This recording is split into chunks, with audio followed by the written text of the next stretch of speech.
तुहरा तो सूझे शरारत हो, मन कहे नहीं खू तुम्हारत हो।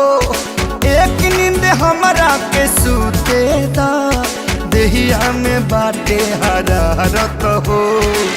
बाटे खिलौना मन के बझाना, आईना करे में बाझल रही। जनी हमरा से दूरे दूरे भागल रही, जब ले जागल बानी तब ले लागल रही। जनी हमरा से दूरे दूरे भागल रही, जब ले जागल बानी तब ले लागल रही।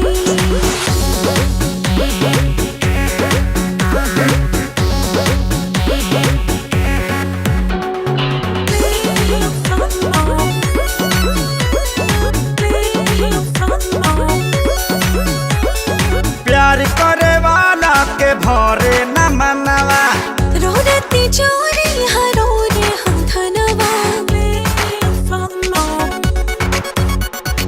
मूड तनी हमरो तू बने दरानी, जाई न मोह पिछरी कली ही पानी।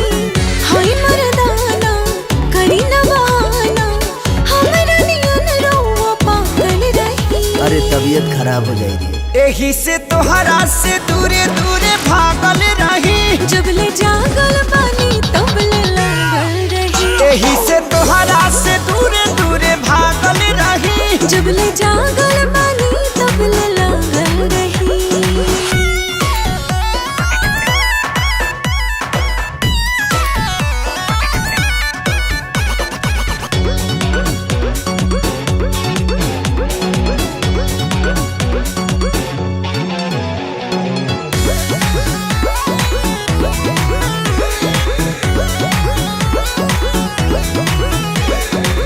अहिना पूरा होई देह आलसाई, 9 बजे दिन सूत लिहल जाई।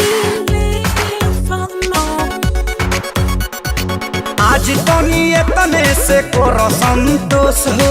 पागल जवानी बा हमार का बदोस हो, करवट फेरी बहिया में घेरी, साधु नियन न बैरागल रही। त जान दे दी, एही से तोहरा से दूरे दूरे भागल रही। जब ले जागल बानी तब ले लागल रही। एही से तोहरा से दूरे दूरे भागल रही। जब ले जागल बानी तब ले लागल रही।